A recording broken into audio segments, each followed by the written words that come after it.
What up, everybody, and welcome back to yet another Sound of Violence podcast. We are a podcast about the MMA podcast you should catch, skip, and can't miss each week. We also try and check out new shows. We are here for a rare Saturday morning episode. I'm drinking some coffee out of my sweet MMA community mug that I won actually in the Lofit's Mag War League last time, which I'm still dominating. Thank you very much. And we are going to go ahead and jump into this episode. I'm Pulver, and I'm here with my co-host, Chris Madaffer. What up, dude? Just drinking some terrible plastic bin coffee, man. I'm not really a coffee snob, but I didn't get any good stuff this time. And yeah, I could tell, like, wow. You're drinking the coffee equivalent of Pop-Off? Pretty much. Actually, great segue. Why don't you kick us off with your Pop-Off Vodka presents our Doug Stanhope presents our sponsors this week. So I guess I'll just go ahead and shit on this coffee company. Yeah, definitely. That's what we're doing. Yeah, it's a U-Ban, of course. It's supposed to be Colombian coffee. You've probably seen it before if you go to Vaughn's or your local Safeway store, whatever the fuck. Yeah, it's definitely not good. Generally, most coffee, I'd say, probably that's already pre-grinded up is not good, unless it's good brands. I want to do that. So that's my little mini rant there. I am not a morning person at all, as you can tell. I'm not going to be in the happiest of it. I'm not mad right now, but it's I'm still waking up, so it's all good. Yeah, I am. Cheers. I'm right there with you. So I'm drinking. What the fuck is? I don't know. It's some kind of White Russian coffee. It's all right. It's not great. It's really, really light. But just to be safe, I also do have a Modern Times Nitro Black House, which is a great fucking coffee stout. Which, oh wait, hold on. This actually has fucking coconut in it too, which I was not aware of. Oh wow! So, cheers on that. It's fucking real pretty looking. Drinking it out of my Sweet 4 Brewers glass. That just reminds me, I wish I had some Kahlua right now. That'd make this coffee interesting, but... There you go. I actually have some Kahlua right over there that I should have poured in this. But anyway, not a booze podcast despite our best efforts. So why don't we jump into format? Since this is going to be a bit of a quicker episode because you got work here before too long, which is why we're doing a Saturday morning recording. I think the fight started in... 7 hours, 6 hours, something like that? Yeah, I think it's 6 p.m. Pacific, 9 Eastern. Yeah, so and I think the prelims start at like 3, so should be interesting. But Chris, why don't you start us off with the MMA podcast you recommend people catch this week? So I'm gonna go ahead and go with the I haven't listened to you guys in a while, Half the Battle with Daniel Levy and Shaq. I like this one a lot. They started the episode discussing Junior Dos Santos' legacy, who he's beaten, kind of did the old little MMA math thing, especially in the heavyweight division. They talked about Cigano's kind of, I don't know if it's underrated right hand, because he's had a shitload of knockouts in his career, but I feel like lately in a lot of highlight reels, they don't really show his crazy knockouts. Yes, they have this like recent run that he's gone through, but yeah, if you just kind of look at some of the guys he's beaten in the past, it's definitely had one of those more impressive heavyweight resumes, even though he's only won the belt. Well, it's still a big deal he won the belt, which it was at the time. Yeah, and he's had some wild fights lately between Derek Lewis and Taito Ivasa. He just straight slugged it out with those dudes, which is a crazy way to go about those fights. They talked about Francis Ngannou's mindset for this. They think he was, and I think a lot of people would agree that Francis was humbled by his loss to Stipe. Because I think he was like partying in France like a week before that fight. They mentioned that, which I hadn't heard before. His confidence was pretty over the moon, which it's fair for a young fighter, or a fighter young in the fight game. Excuse me. Junior Albino talk. They just kind of started going into some of the matchups. I had like some pretty kind of quick notes. I try my best not to really go too into detail or try to write everything verbatim. They had some fun takes on that episode. They also did not hesitate to call a bunch of people on this card straight trash and their opponents straight trash. Albini, they said he's a typical heavyweight who gasses early. And that's pretty much all I had to write about him. I think they said he has like kind of some power, but other than that, he just very low volume. Doesn't want to exchange when someone's against the cage like he should. Yeah, there's a lot of low volume fighters on this card, which will be interesting. They briefly mentioned Eric. God damn it! See, this coffee is terrible, man. Holy fuck! I can't even stay awake. I think this card doesn't help either. No. Eric Anders is a big favorite in his fight. I think he's fighting a guy Barrera. I can't remember the guy's fucking name. Barrera. Sure, something like that. Yeah, sure. See, clearly you know as well.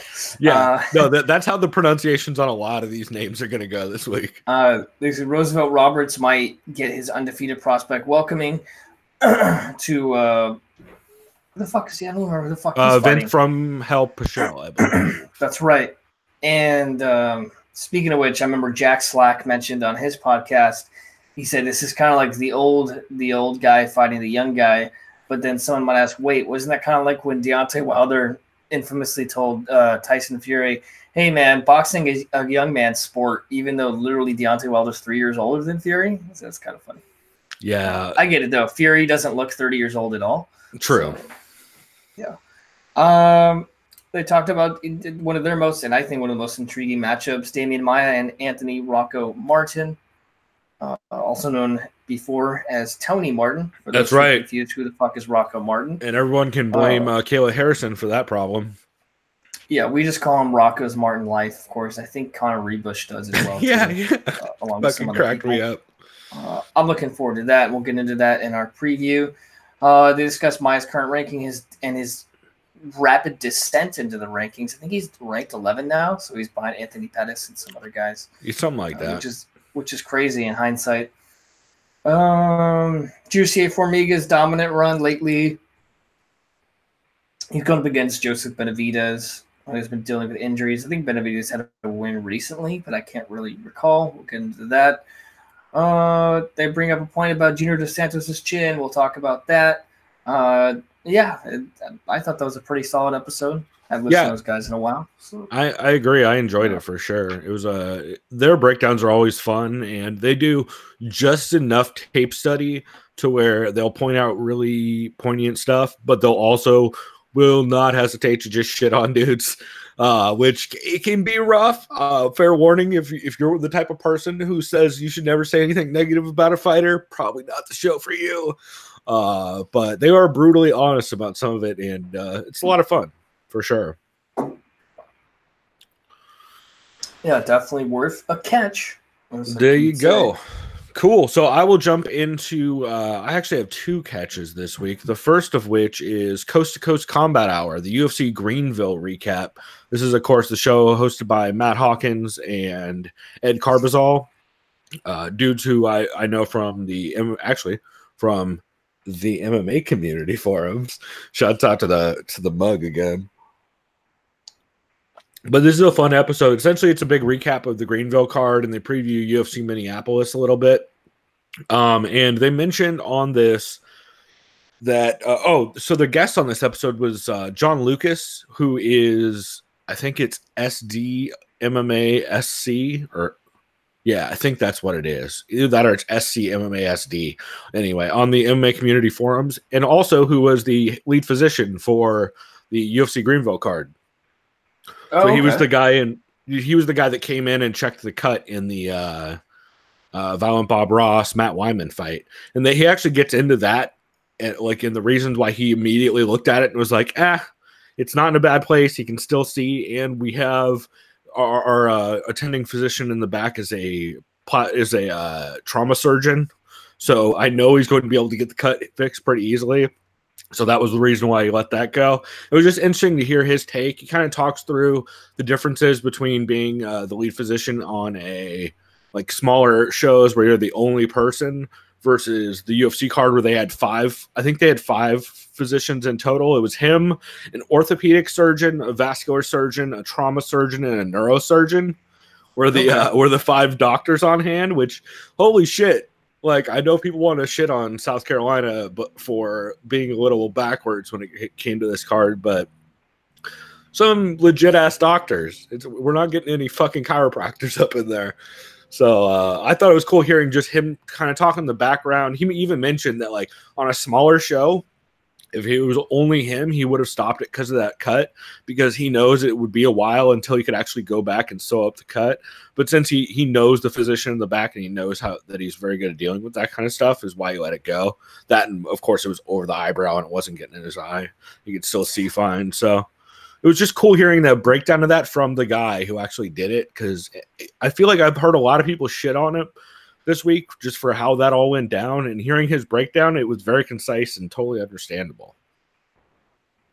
Yeah, and I remember I saw that cut too, and while it definitely looked bad, I mean, it looked bad, and he looked at it super quickly, and Dan Margliotta was even like, "Oh, really? Okay." So, yeah, I mean, you got to trust someone. If you're a fucking trauma surgeon, you've seen clearly worse shit than that. For sure. Yeah, I remember I've seen. There's been video like the news when they captured, unfortunately, accidents on the freeway. Dude, there's like, of course, terrible fucking things, especially in like big collisions and stuff. So yeah, definitely, someone like that's probably seeing a lot of crazy shit. For sure. But yeah, shouts out to was it just is it the Carolina Athletic Commission? Did they do both states? I can't remember how that worked. I think it was South Carolina. Maybe it's just specifically, South, okay. But I'm not positive. Okay, but yeah, shouts out to them for having those guys on deck. Yeah, sure. And I wanted to shout out Coast to Coast Combat Hour just because it was cool that they had him on. Also, he's a very nice guy. Like, I think you might have even played on some of the Mag War leagues we've done that he was in. John's a super nice guy, so cool to hear that. And I always like that show anyway. It's definitely always fun for sure. Did you have any other MMA podcasts to catch this week? Yeah. I'll save the new one because it's the one you mentioned to me for later. Yeah. For just the new part. Which is real good. Yeah, as far as catch real quick, I'll just mention kind of two of these in one thing because I just had little notes. Fights Gone By and Co-Main Event. I mentioned these both together because they both talked about, what did they say? Promoter. So Co-Main Event brought up the point is, should promoters be able to tell us what kind of fights we should be watching? I think this was, what did this, didn't this have to do with, was this Dana or Scott Coker? I think it might have been a Coker kind of thing. They were kind of criticizing. I don't remember. It might have been the Brendan Loughnane thing. The guy from Contender Series? Yeah, it had to do with, I think it had to do with Dana and Brendan Loughnane. The fucking don't go for a takedown with 10 seconds left, even though I sign guys all the time from that show who go for takedowns with 10 seconds left. Oh, yeah. I remember Raquel talking about Bellator had an opportunity to take the weekend spotlight and still couldn't do it. That's because Bellator is the worst at promotion. The new podcast I listened to, they really going on Bellator. Yeah. Yeah. So, yeah, Fights Gone By was solid as well, as was Co-Main Event. There's news we kept hearing about. Jose Aldo had a fight contract, I think 8 fights. Which is crazy because he's been talking about retirement. And testing free agency for like fucking years, since like the Conor fight is how long he's been talking about it. He must have gotten a pretty damn good deal. That, or I forget who I heard mention that maybe Day talked him into trying to make another run for the title, which would be super sad if that's the case, but who knows? We'll see. Yeah, because I know he's like, what? I think he's like 31, 32. He's still on the youngish side, but his MMA years, though, are up there as far as how long he's been fighting. So it's I think he's like the same age as Francis. All power to him. Yeah, I think Francis is like 31, 32. So it's interesting, man, just once a lot of these fighters start their careers. That's.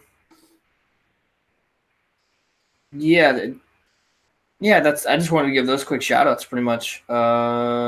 Sweet. Other than that, I think the only thing I had on Co-Main Event is, they think Formiga versus Benavidez should be an interim title fight. They kind of said it half-heartedly, but they're kind of serious about it. I mean, at this point, it wouldn't surprise me if they pull. I mean, obviously the fight's today and it's not, But Yeah, I don't. yeah. It makes zero sense why they didn't do that. It's just Also, they did mention the ultra case of Dundasso recently, where the dude toe oil checked somebody. Yeah, that was something else. Never seen that. I don't think anyone's ever seen that. Yeah, Not unless that you're would have been looking perfect. for it very specifically. That would have been perfect if it was that one MMA fighter, the Myanus guy, and then that's when a commentator could have made another cheeky comment. So, cheeky. I see what you did yep, there. yeah, God hardy damn har it. Oh, God damn it. All right. On that note, we're going to keep on moving on. I actually do have another catch this week, which is behind the paywall. It is TJ DeSantis and Jeff Sherwood's show that they do on the Between Rounds Patreon. And they had King Mo on as the guest. This is the segment where one of them will bring on a guest and the other one has to try and guess who it is just by asking him yes or no questions. And Sherwood is real good at it. I think it took him 3 guesses to figure out it was King Mo. And his second one was basically asking if he's Eve Edwards. So pretty damn good. So yeah, King Mo comes on. They talk a lot about the bare knuckle card, and TJ argues with King Mo about whether or not he should care about Bellator. Because I don't know what TJ has against Bellator, but he fucking just is so over Bellator. So it was funny hearing King Mo give him shit about that. And then the real reason this was a catch for me is they just talk a ton about different old school promotions and old school shows. Stuff like old King of the Cage shows, Gladiator Challenge, Battle at the Barn, the old school Wet and Wild King of the Cage event where it was an outdoor card that it was raining during. So it's just a lot of remember old that school chaos. Yeah, it's so ridiculous. So it's a lot of really crazy stories from back in the day. And it was just cool hearing about all that. Also, TJ did ask King Mo, or actually Jeff asked King Mo about Colby and how he feels about that. And it was interesting hearing King Mo's take on it. And he also mentioned that TJ's trying to get a show going with King Mo on the Between Rounds Patreon, which I think King Mo would do a great fucking podcast, especially since he said he wants to do it and talk about like old school cards and events. I think it would be dope as hell. So it was just a fun episode hearing people talk about old events from back in the day that you just don't hear a lot about nowadays. So I really enjoyed it. Nice, yeah. King Mo seems like I know he's very charismatic. The guy's very passionate. I know about wrestling. Very passionate about coaching and helping other students and teammates. So, yeah, I'd be interested to hear what kind of podcast he could team up with. You said it'd be with TJ? Yeah, TJ is trying to produce it on the Between Rounds Patreon. Yeah, I'm all for that, man. That sounds interesting. For sure. Cool, man. Well, we will keep on moving. Let's see. Do you have an MMA podcast you recommend people skip this week? Not really. Me neither, actually. I listened to a lot of shows. They were all pretty solid. There wasn't anything that stood out to me as skippable. Yeah, I didn't listen to a lot, but even then, like some of the stuff there were some podcasts that I'll be honest, I looked at, like thinking about listening to, and then I skipped over it, I guess, in that sense. Yeah. But yeah, other than that, one that I listened to, didn't have a skip. Yeah, same. Cool. Well, we will keep on going then. What was the episode you recommend people cannot miss this week? So definitely MMA Junkie 2948 with Colby Covington. It was one of the more ridiculous ones. I think it helps that Richard Hunter was there because he kind of rolls with it. Richard's very good at asking like sly questions that are half sarcastic, except just real enough to where the fighters don't get mad about it. Yeah, so he starts this thing. He's been rejected for jury duty 5 times, and he's bummed about that. It's like, I don't think I've ever heard anyone bummed. Well, I know I've heard, I want it to be an interesting case or some bullshit like that. It's like, sure, dude, yeah. Go ahead and just sit there and record. What else do you have to do with your fucking time, right? Yeah. Yeah, I'm right. Shit, I used to, whenever I'd get jury duty, I would just literally go on the website and just postpone it by 6 months, and I just never stopped doing it. I'm like, cool. Yep. I always just go and I always go and bullshit about making commission stuff. I'm like, well, you really, I technically kind of get commission, so really I'm missing out on stuff. George thinks everyone involved in MMA thinks that the sport's probably we can think that it's progressed for sure in the past 26 years. Yep, 100%. You don't see people bare knuckling it, or wearing shoes. Definitely. I wouldn't hope that's how it is now. That'd be a little crazy. Richard discussed the difference between an MMA journalist and an analyst, which I thought was interesting because there's a lot of truth to that. Because an analyst analyzes the fight, they technically aren't necessarily reporting or writing. Or there's some analysts, that have written content before. I'm sure there have. Yeah, it's also one of their job is. Yeah, I was just saying. Yeah, I'm not going to call them a talking head, but that's what they're there for. That they're there to kind of just fucking preview the fight for people who have no idea. Like what? Okay, why should I give a shit about this? You get someone who's good at that. Yeah, that's also one of those things where they can conveniently not have to abide by like AP ethics guidelines and stuff too. And they do. Oh, technically, like Luke Thomas is the king of. Oh, I'm not a journalist. I'm the first to say I'm not a journalist. I'm a commentator. Yeah, or they call it SPJ. It's like the Society of Professional Journalists and Code of Ethics. Yeah, they don't have to abide by SPJ and all that shit. So, yeah, and that reminds me too. Shouts out to Luke Thomas, who looks down on people with a journalism degree. Sure. Yeah, because I like how we just threw that out there. Yeah, I get it, bro. Like, you're proud that you are a journalist without having a degree. That's cool, man. Yeah. Okay. Sure. Oh, he's not a journalist, bro. He I have nothing bad to say about Luke Thomas. I think he does a good job for the most part. The whole philosophy degree, I think that's a little ironic. You have a degree in philosophy and you're talking shit on journalists, but I'll leave it at that. Yep, 100%. That's all I'm gonna say. So there's that. What else? Oh yeah, Colby was on. Or no, they talked about Colby's fighting Lawler at the main event of UFC Newark. I think it's like UFC on ESPN. Whatever the fuck we're at now. I think 4 or 5. We're on 3 today. Oh yeah, because this is an ESPN card. That's right, not a plus card. Great. Which is insane when you look at who the fuck is on this card.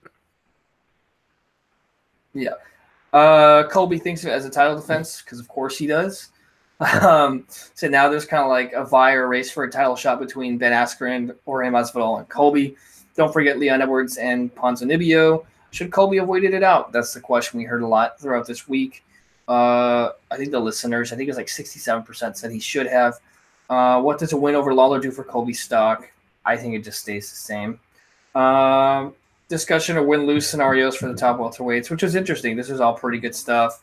Dana and Ben's relationship has surely come a long way in the past couple of years. And I like how Ben had tweeted out what was it Dana said? What was it, like 7 years ago? Ben Askren's the most boring MMA fighter on the planet. I'd rather watch flies fuck. I thought that was funny. And then cut to the picture of Dana like smiling and holding up Ben's hand, or him holding up Dana. That's pretty great. Yeah, it's crazy how far they've come since the fucking song cover that Ben Askren did. That's true. Discussion about the 165 weight class. I don't think that's ever going away.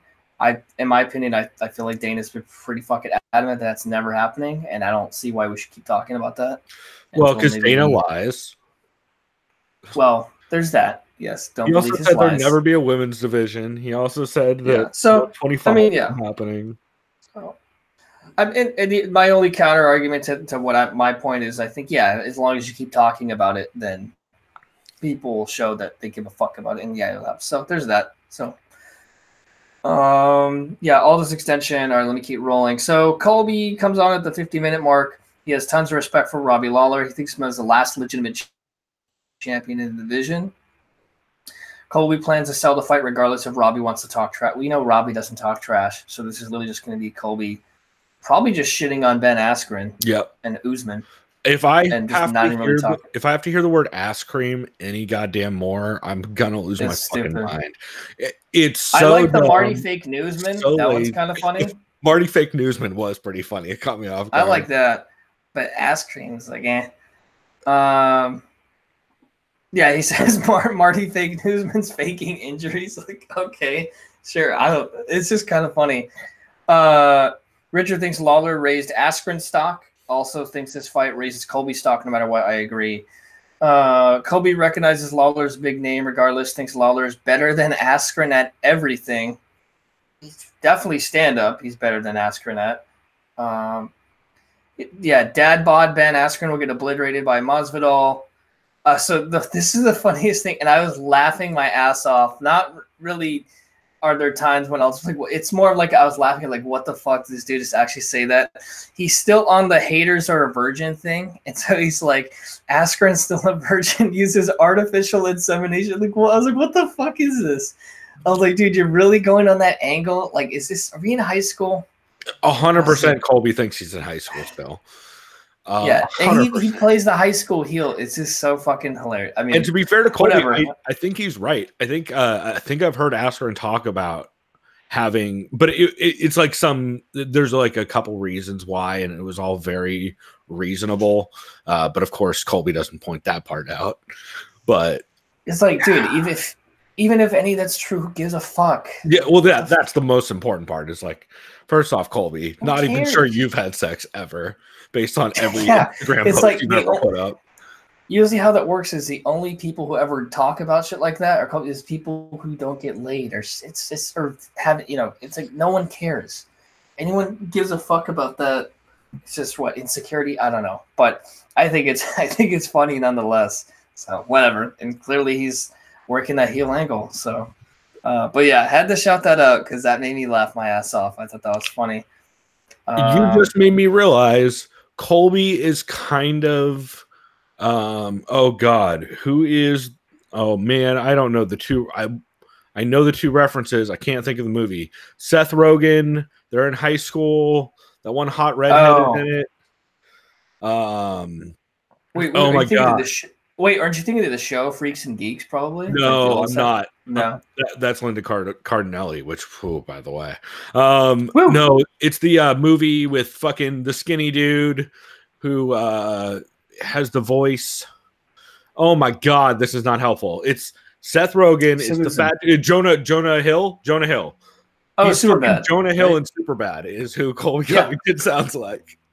Yeah. Every time he talks about sex, he sounds like Jonah Hill and Superbad. Yeah. It all checks out, right? Yeah.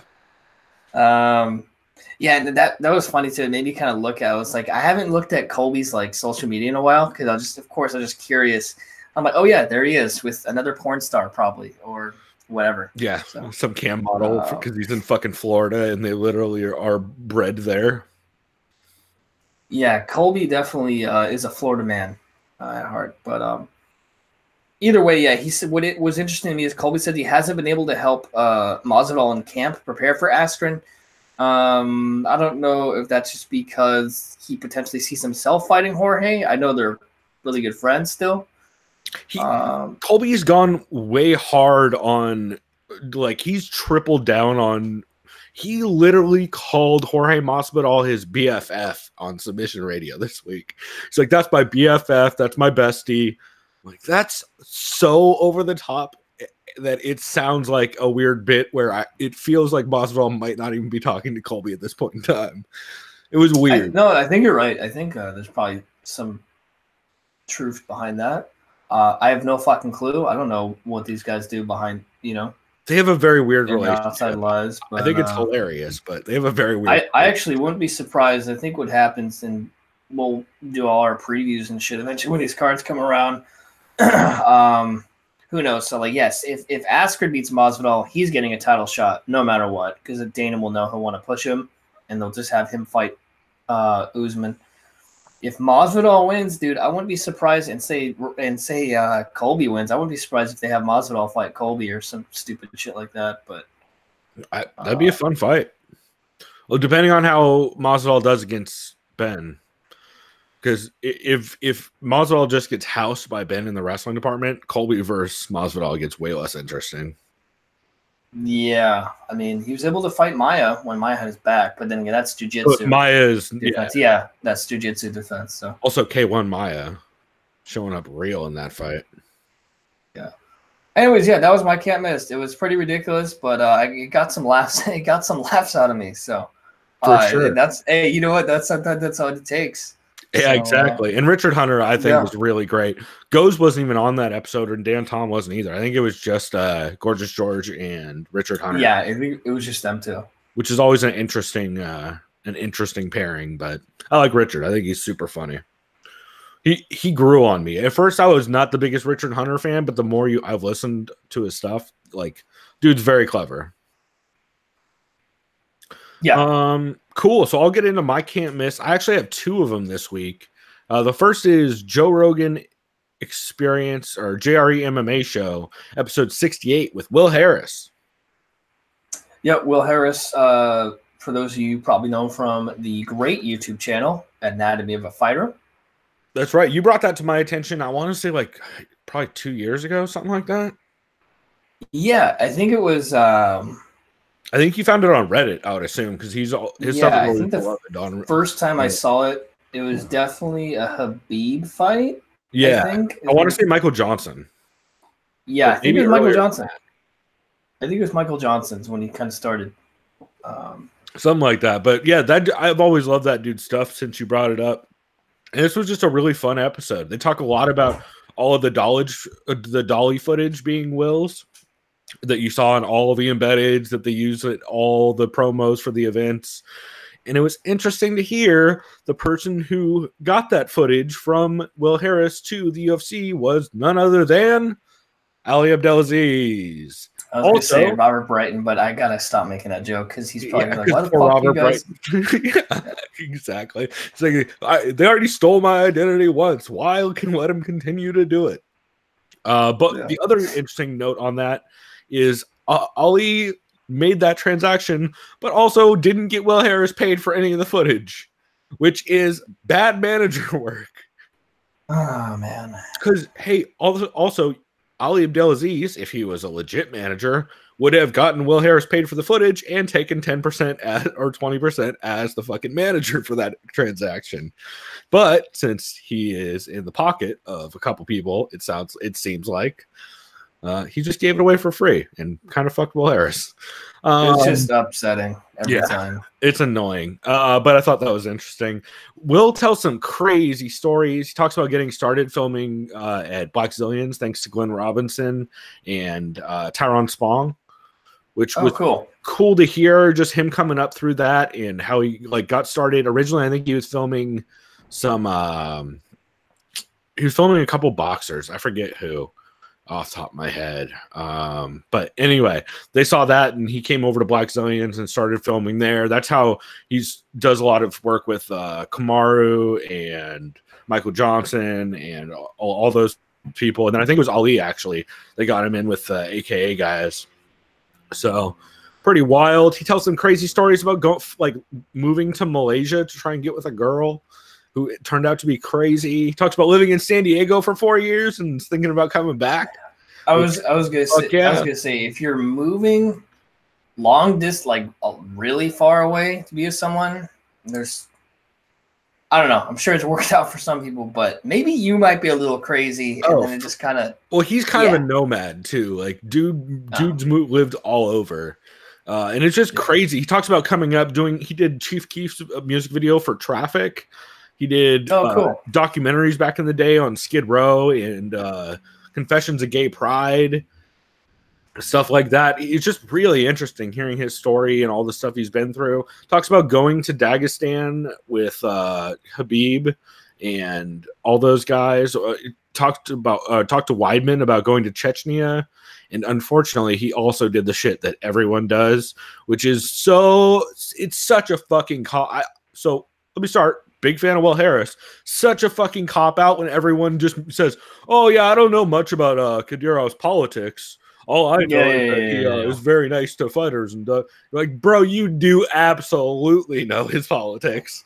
And not only that, you literally did a documentary called Confessions of Gay Pride where people were coming out of the closet. You can't do both of those things. It's not how that works. So a little disappointing, but what are you gonna do? Yeah, I was gonna say I I need to listen to that episode. I wouldn't get a chance to catch it yet, but I know I would imagine since he's so good with production and just filming, I imagine that guy was probably a videographer or maybe studied some of that in college at some point. Maybe he wanted to be a director. Yeah, so he started in college by getting a camp. So he's 6'5", first off. He's giant. I didn't realize he was so big. And, well, he's definitely getting good angles for sure. Well, that too. But yeah, evidently he was a basketball player who went to college on a scholarship, got redshirted because he blew out his ACL, and then he got a camera and was basically just filming shit around campus, like half Girls Gone Wild, half just asking chicks questions on camera kind of stuff, and just like filming at parties and shit like that. And then eventually he started doing all kinds of different work, and dude just hustles. Like, I highly recommend checking out this episode. Just a lot of fun, plus a lot of San Diego talk, which you already know we're going to be homers for that. And I hope he does move down here, because I would love to see some of the work he would do with like Alliance or Team Hurricane Awesome or whatever they're calling themselves. Yeah, like San Diego Combat Club, or I think the Combat Academy is technically, or Academy. I think that's technically also Team Hurricane Awesome, which is also kind of.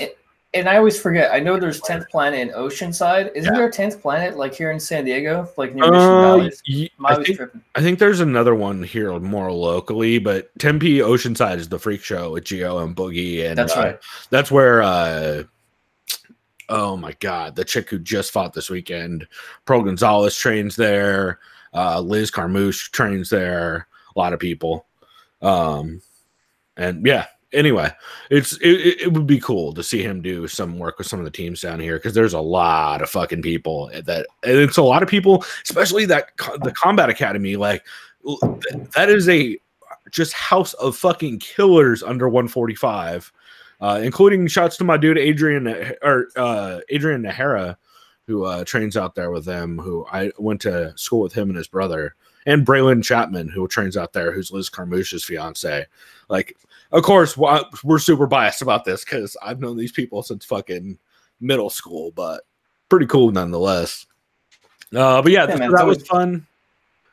And I was gonna say, it's always good to give a shout out to your hometown heroes. You know, I always hear the guys in the Pacific Northwest doing now, or Ohio shit. You know, so. Right, yeah, exactly. So yeah, just a super solid episode. Also, you'll hear on the break here in a minute the clip of what Connor's going to do next, which Joe had the best answer for.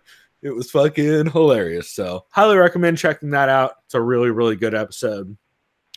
And then my other can't miss episode this week, I'm going to be honest, this was genuinely would have been a can't miss episode regardless.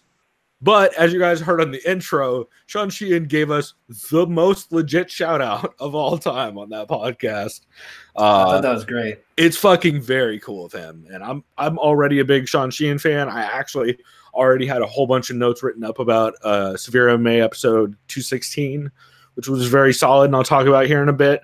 But apart from Sean giving us a shout out, which was very fucking nice of him, and big shouts to that dude. Also shouts to the Submission Radio guys who hit us up and said they listened and enjoyed it. But even without all that, this is a great fucking episode of Submission Radio. Jimmy Crute Skyped in. Did you listen to this at all, apart from the clip? Unfortunately not, but I need to check it out. So Jimmy Crute Skyped in. Jimmy fucking Crute Skyped in, and he has a world tour going, and I'm just gonna let you react to this. It's the Not Here to Fuck Spiders world tour. Evidently that's a saying in Australia, and I am fucking here for it. Not like that sounds like a fun saying. Yeah, just because of the confusion that'd be on Americans' faces or any non-Australian. But it's just the way that phrase works. Like, I'm not here to fuck spiders is the craziest shit ever. And I am fucking here for it. I think it's hilarious. But yeah, so Jimmy Crute just keeps joking about how he's not here to fuck spiders. And he talks about getting a temporary face tattoo in Bali and all the crazy Instagram comments that came from it. He also talks very genuinely about saying John Jones is 10 times better than anyone else in the division, including himself, which you don't hear from people a lot. But he also says hey, John is absolutely 10 times a better fighter than everyone in the division. Better fighter doesn't always win fights. So I thought that was a very interesting take from him and kind of a real poignant and smart thought process on that for a dude who's 23. Like that's he seems really sharp. That dude's still young as fuck. I forgot about that. Yeah. Yeah. He also trains out of Judo Dan Kelly's gym. Actually, I think Judo Dan walked by in the background during the episode. So pretty fucking cool interview with him. DJ calls in. Shouts out to Mighty Mouse. Haven't heard from him in a while. He called in to talk about his Twitch stream, Mighty Gaming. And dude, this is the most Demetrius Johnson comment of all time. Like, this is so on point. He literally says, oh yeah, you know, my oldest kid is real into Flight Simulator right now. Which is the most Demetrius Johnson. Like, if I was to guess 3 games that Demetrius Johnson's oldest kid is playing, it would be like Flight Sim, some kind of RTS, and Fortnite would be like my 3 guesses. Oh, so dude, I thought he's fucking hilarious. He's definitely stoked. I think it was at E3. Microsoft is coming out with like Flight Simulator 2019. Yeah, for like PC, the new Flight Sim. That should be tight. Flight Sim is great.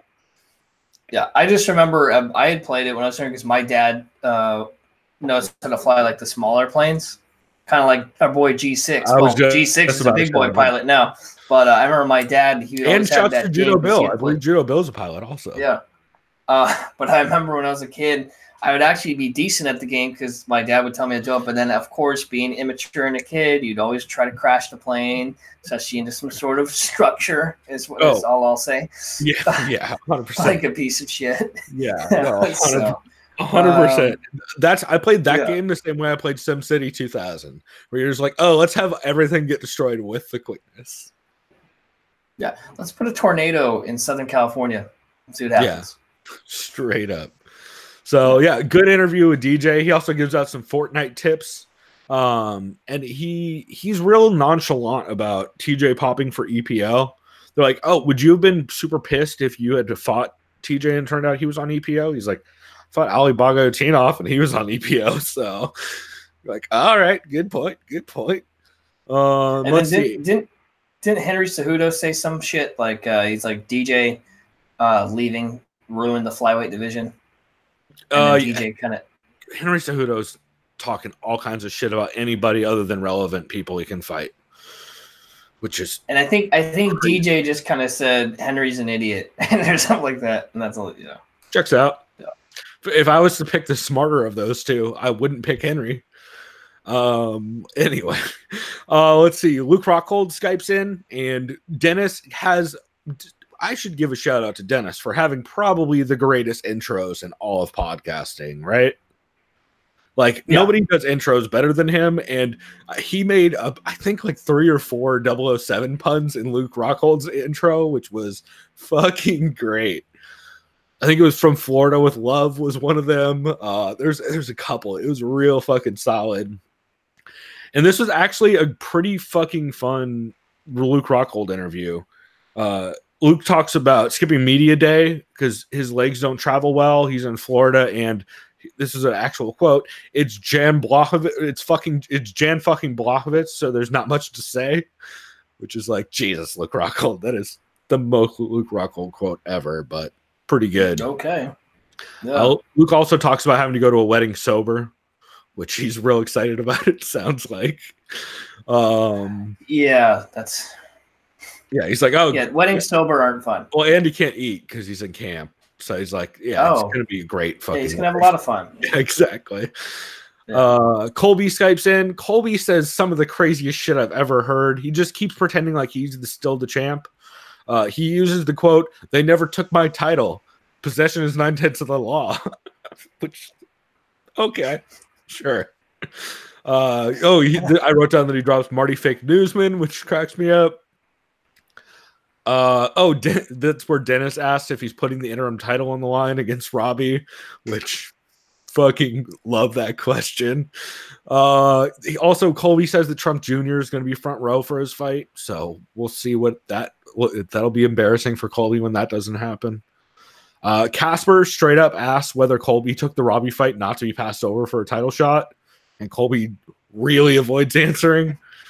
It just shouts to both of them for asking tough questions. Because normally when you, at least from what I've seen, when you have podcasts where you're trying to ask somebody like Colby a tough question, you'll have one person that you basically pin that on, and the one person asks all the hard questions, and then the other person softballs a bunch of stuff, and you kind of go back and forth. But they both ask tough questions to Colby, and uncomfortable questions to Colby, which shouts to them for both like being completely clear about like, hey, it's a question that you should have to answer. If we're being, they're being very transparent, which is great. And I appreciate the hell out of it. So that was cool. And then Sean Sheehan called in. Sean talked a lot about Artem versus Pauly and the Bellator card and how fucking crazy how terrible Bellator, or specifically how terrible Viacom is with broadcasting rights and all that bullshit.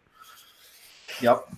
Also, Sean mentioned, which just broke my heart this week, that he has a feeling Kamaru versus Colby would turn into a boring kickboxing match. And oh my God, it totally would. Yeah. I didn't ever consider that, but yeah, it would be rough. I feel like they'd be almost, I don't know who'd have better wrestling. I'm still adamant in that I think Woodley would beat Usman in a rematch if it's the Woodley that we're used to. But then again, we'll probably never. I don't say we'll never see that fight. Who knows? But Woodley looked completely lost in that fight. Yeah, I say that as a fan too, but I feel like on the outside looking in, I feel like that fight could have gone a lot differently, been a lot more competitive. But I don't know. I still hope to see Usman versus Covington. I think the lead up to it would be both hilarious and terrible, but the fight I think could be legitimately very good or bad. But then again, any fight technically could be bad. I fucking saw one of the worst fights to ever happen in person, so I don't think my expectations could get any lower than that. You know. Very true. Oh, that's right. I forgot you were in the building. Shouts out to the main event fighter on fucking today's card. I forgot you were in the building for that. That's hilarious. Yeah. Just Submission Radio is really good. It honestly would have been a can't miss for me without the shout out from Sean Sheehan, but hey, shout out from Sean Sheehan doesn't hurt. And also just shouts to Sean in general. He's one of the nicest guys I've come across. So pretty cool, and definitely a fun one for sure. All right, so why don't we get into our new show for this week? I had listened to the Woecast for the first time, episode 119. I think you did as well, right? Yep. So it's hosted by Michael and G from State Farm, which I followed G from State Farm for a while on Twitter. She's super funny and clever as hell. She also is not afraid to just dunk on fools relentlessly, which is a lot of fun. Yeah, it's real fun. But there's a runtime of about 44 minutes for this episode, and they might have the coolest sounding voices in all of MMA podcasts. It is really interesting. I like the cadence between them and just kind of how the voices are very distinct. Yeah, Michael is very British, and G has like, I think she has like just enough of a New York accent without. Yeah, it's definitely like, New York, definitely brutal. Like a Brooklyn kind of drawl. Yeah, and it's not brutal either, though. Like, because sometimes, as a dude whose dad is from Jersey, those New York, New Jersey accents can get fucking brutal. You start hearing a lot of chocolate chips, and you're like, oh god. But you gotta drink some water. Yeah, but they both are just like, they're very smooth. They have really like you said, their cadence is very, and their like rapport back and forth is very dope. And the combination of the British accent and like the little bit of hardness on the New York accent. It's just, they are like insanely listenable just on sound alone. But I actually really enjoyed this episode overall. Yeah, I love the intro of the Jack Nicholson's Joker from Batman 1989. You ever dance with the devil? And then it goes like there's a quote from Westworld season 1. Still haven't seen it. I heard it's bad. Whatever. It was Westworld. Season 1's a great show. Anyways, there's some interesting quotes. I like the intro. It's pretty set up well. I know G, she was talking about Bare Knuckle FC6 was garbage. Did you watch Bare Knuckle FC6? I watched, so here's the thing. I watched all of the Bare Knuckle, was it 6 or 9? I think it was 6. It was one of those. Anyway, doesn't matter. I think it was 6. I think you're right. I watched all of it, or I watched the main card, if you want to call it that. basically the recognizable people up until Artem versus Paulie, and then I decided to play Power Hour instead of I did a Power Hour instead of watching Artem versus Paulie, and it sounds like I made the right decision. Yeah, I watched the main event, and I gave the first 3 rounds to Paulie. It wasn't an exciting fight. That's what just based on a lot of pure people boxing. It was just slip and dip. Artem was just whiffing air pretty much the entire time, and Paulie wasn't landing crazy shots because I know he didn't want to break his hand. I think they both broke their hands because that's usually how that ends up. Definitely did. Yeah, I could tell you that's why he lost the last 2 rounds, because he wasn't throwing or committing. He was just kind of just more or less just being evasive. But anyways, yeah, one could say Paulie didn't bring his balls for the last 2 rounds. Whatever you want to call it, you know? That's right. He also didn't piss in Artem's mouth, so I was pretty disappointed about that. Yeah, I'm going to piss in your fucking mouth, Artem. I'm going to piss in his mouth. It's the fucking worst. They talked about G kind of went hard more on Bellator, more or less, than Michael did. She said the card was all over the place across the world. This is why we skipped it, by the way, everyone. They made it impossible to watch it. And I didn't realize there's different start times in the UK and the US, which is insane. And there's tape delay on DAZN or DAZN, which how the fuck that I actually, when I unsubscribed from DAZN, I specifically said I'm unsubscribing because it's unacceptable to have fucking fight cards that you're tape delaying on a live or on a streaming platform. It's fucking unacceptable. So just a lot of British fighter talk on Bellator card. Fabian Edwards, Daly versus Silva. They literally were impressed with Paul Daly. Aaron Chalmers, right, beating Freddie Freeman, who is from Compton. That was a funny little exchange between Michael and G. Yeah. I'm very impressed by. I know isn't he not Brazilian? It's Rafael Lovato Jr. I know everyone thinks he's American. I know he's American, but I don't even think he's Brazilian ethnically either. I think he's like something else entirely, which is hilarious because they see. I think it's because you see Rafael and they think it's Rafael. No, it's Rafael. Yeah, and he actually gets annoyed when people call him Rafael, which I still it's because he's Hispanic and he's fucking good at BJJ and he's not Brazilian. That's why. So I get it. Yeah, and I'd probably get annoyed too. For sure. Yeah, Meatball McCann is one of G's new favorite. They talked about Korean Zombies boxing. That was a great fucking performance. Shouts out to Chan Sung Jung. Amazing. The way he slipped that jab and followed it with that combo is brutal. Yeah, that was just so fun to see him. Props to Moicano. I like Moicano too, but I was really happy to see. He's always been kind of one of my favorites. There's only a few walkout songs, but none gets me more hyped when he walks out to the Cranberries every time. Especially when he fought in Ireland a couple of years ago, and the whole crowd, of course, is fucking singing along. Yeah. Was that Chan Sung Jung or was that Aslan Daly? Maybe it's Aslan Daly. I think it was Ashley Daly. That actually makes a lot more sense because actually, she also walked out to it. Yeah, but I'm trying to think. Has Zombie ever fought in Ireland? I don't know. I don't think so because I think they didn't go to Ireland until Connor with the. No, I think you're right. Yeah. Was it the Seaver fight? No, it was Diego Brandao. Oh, you're right. I was thinking Brimage or Seaver, but you're right. It was totally. Yeah, Brandao. Seaver was in Boston. Fucking Boston. Fucking Billy Freckles. No, it's a great walkout song in general, but yeah, South Carolina fucking loved the Korean Zombie. I think it was I Fox with Juice. Reen on that podcast was like, I'm Asian and I lived in South Carolina and I never saw another Asian. How were there that many Koreans in the crowd for this card? So that was kind of a trip. I liked it though. Yeah, definitely. But yeah, it's just a really, really solid episode. I really enjoyed it for sure. And that show is a clear listen for me going forward. Like my only criticism, they do have a music bed underneath the entire show, which normally that is the kind of shit that makes you a skip for me automatically. But it's very quiet. It's like very quiet. It's not even that distracting. And they both have such like a smooth candor back and forth that it honestly wasn't. I actually kind of liked it, but it gets a little grating after like 20-30 minutes. So it's my only complaint. But even then, it really didn't make it unlistenable by any means. I thought it was totally. I wish there wasn't a music bed under it, but it doesn't bother me. Yeah. Other than that, solid episode all around. Looking forward to listening to both of them again.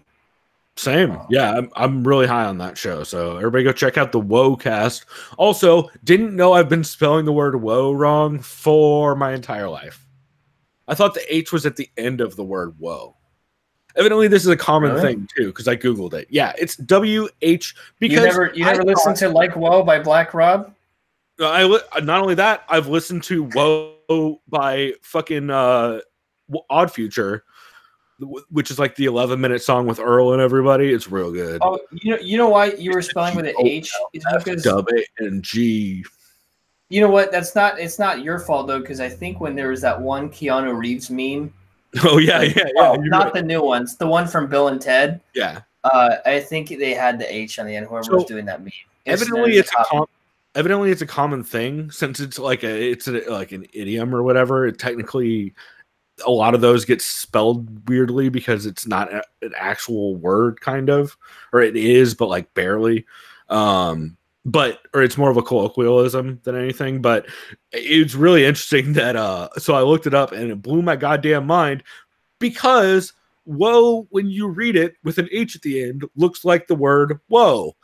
Whoa, when you have the WHOA, looks like hooah. It's what it looks like. Now you sound like Al Pacino. Hooah, hooah, hooah. Well, exactly. So at first I was trying to figure out why it was called the Hooah cast, and then I figured it out. Funny. So shouts out to them. So yeah, the Woe cast, real good. Other things to note. Oh, did you have any also rans or other shows you recommend people check out this week? Let me see. No, I think I mentioned everything else because I mentioned Fights Gone By, Co-Main. I listened to A-Side briefly, but I didn't write any notes because I was driving. Gotcha. Yeah, I think Alexander K. Lee was on again this week, right? Yep, he was on. Cool. So the only ones I have this week, MMA Hour, episode 486. Luke Thomas announced on this show that this was the last, so he had been doing the MMA Hour for 1 year, almost exactly when that episode came out. And he said that's his last episode, the MMA Hour. Also, last episode, the MMA Beat was the last one they put out. And it's unclear whether or not that show is going to continue going forward, which is fucking crazy.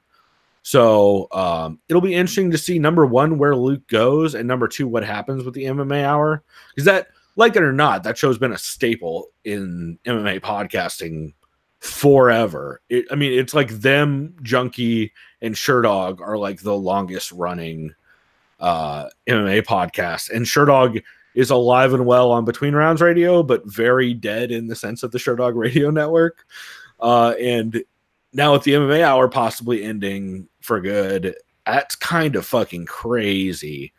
So it'll be interesting to see how that plays out. It sounds to me, this is entirely just off of gut instinct from me, because Luke is also leaving MMA fighting in general, and it sounds to me like he's probably going to start doing his own content on YouTube. Talks a lot about like wanting to be at home more, wanting to be with family more, because since his kid is starting to get to that age where he actually wants to be around. It also sounds to me like if he does do his own content, he's going to bring Danny Segura with him. So I'm interested to see what's next. I've heard people talking about whether Luke is going to go with something like The Athletic or over to ESPN. But from the way he's talking, I don't think he's going to do either one of those. Number one, I think The Athletic would have picked him up earlier, and he would have had the announcement that he's going to The Athletic, or it would have been out by now. And so that's why I believe that he probably is going to start his own thing, maybe a Patreon, definitely YouTube, as you can tell by his fucking fake feud with Chael, where they're both trying to drive traffic. Yep. So it'll be interesting to see how that turns out going forward. I can see Ray Mondi taking over the MMA Hour. Oh, no, but he's at ESPN. Fuck. Exactly. Sorry. Who the fuck am I? I don't know then. Yeah, who knows? Yeah, I mean, like, I don't see Jose Youngs taking over the MMA Hour as much as I like Jose Youngs. He could, but I feel like that show's going to be tough moving forward to see where it goes. Also, it should be noted, as I think we tweeted out, Vox is moving away from having full-time journalists and is mostly hiring independent contractors for part-time work. Which is why you're seeing a lot of the younger guys at Vox or younger people getting picked up. So it'll be interesting to see kind of how that continues to play out. But yeah, I'm interested to see how that like what Luke does next and what happens with the MMA Hour. Let's see. MMA by the numbers for UFC Minneapolis was really good. He had some very interesting points that I didn't know ahead of time. Stuff like Paul Craig's stats actually being better than you'd think for him getting housed in most of his fights up until he triangles people. He also talks a little bit about why inflated stats on people like Minifield you have to be hesitant about, because when you have a bunch of short finish or quick finishes, it kind of makes the stats a little unusable and not very telling as to what their fights are actually going to look like rather. And he talked about he's surprised about how big a favorite Ngannou is, which, yeah, checks out to me. Severe MMA episode 216. Sean Sheehan had I would say my favorite rant about how bad Bellator is at broadcast deals, specifically Viacom, how bad they are. And he explained the process of how fucking difficult it was to watch the Bellator card between it being on multiple different platforms. Ireland and the UK can't even watch the card on Bellator's actual website. They have to watch it through the app because the website doesn't work for their region, which I don't even know why that would be the case. He talks about the Bellator app not working because they didn't embed the fucking play button, and then at a certain point they fixed it. The way he dunked on Bellator for this is absolutely, it's essential. Listening, the way he shit on them, is much needed based on how fucking terrible their broadcast deals have been. He also talks about how insane it is that you don't show Fabian Edwards or Charlie Ward on Sky Sports when they're some of the biggest names over there. And he also talks a bit about Brendan not getting signed for the Contender Series, which is also very frustrating. And then he talks a bit about the Cage Warriors card. He also did a Shauna Inserts Everything post, episode 216 Q&A on his Patreon page, which is real cool.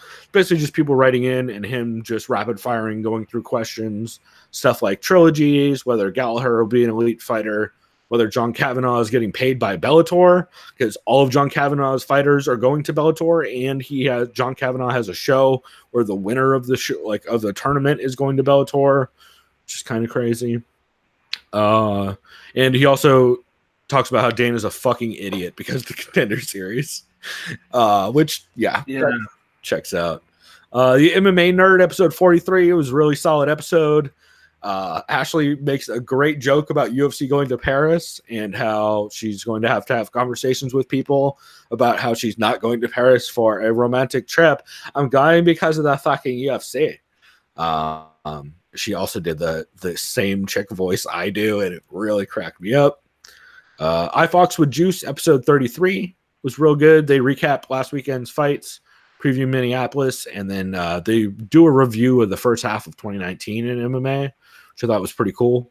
I definitely enjoyed it. And then the Between Rounds roundtable for UFC on ESPN3 with Jeff Sherwood, Rob Tatum, and TJ was great. A lot of fucking hilarious puns in that episode. So overall, definitely a good weekend podcast. Also, we should mention two things. Number one, a good tell. This isn't 100% true, but it is true in certain instances, and you'll know what I mean when I say it. A lot of podcasts this week have talked about how much traffic Artem and Pauly did on their websites, which also, if you're looking for people who spent a weird amount of time talking about Artem and Pauly, or if the description of their episode of their podcast, it specifically mentions Artem and Pauly, might be a tell they're looking for clicks. Not pretty always much true, but no, I agree with you. We do this week, and it's something to keep an eye on.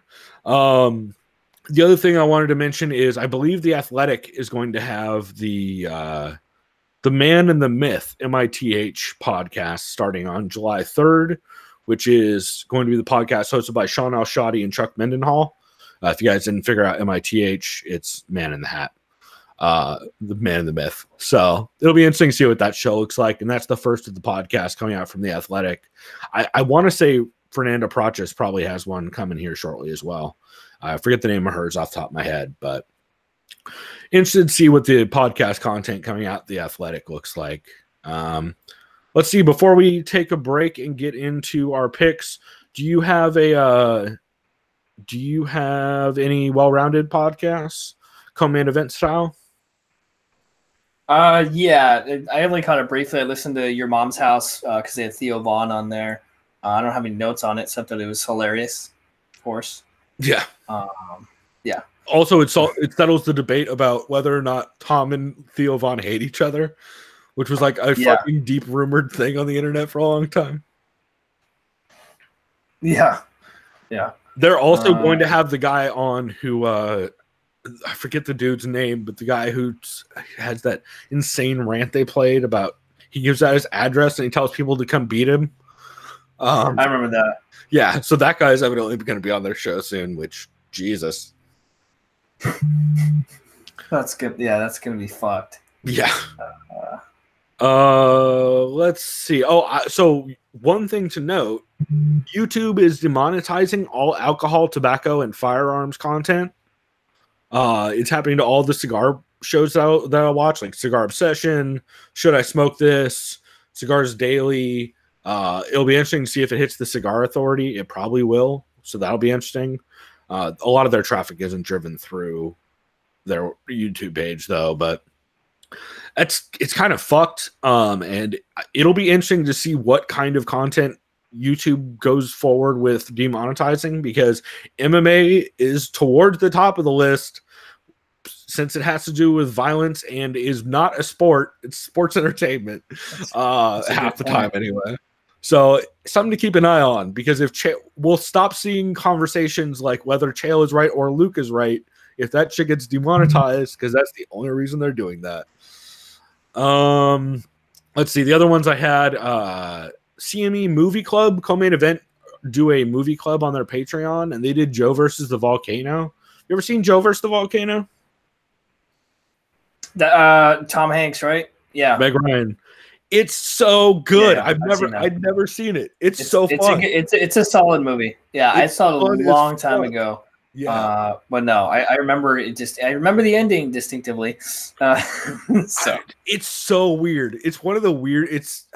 I think I described it as, I can't remember now. It's a combination of like a bunch of different things, but it's very unique. It's just cool as shit. So highly recommend that. Also, their episode about it is really good, but man, that movie is fun as hell. And then the other thing I wanted to shout out this week, I mentioned earlier, I didn't watch Paul versus Artem because instead I played a Power Hour drinking game.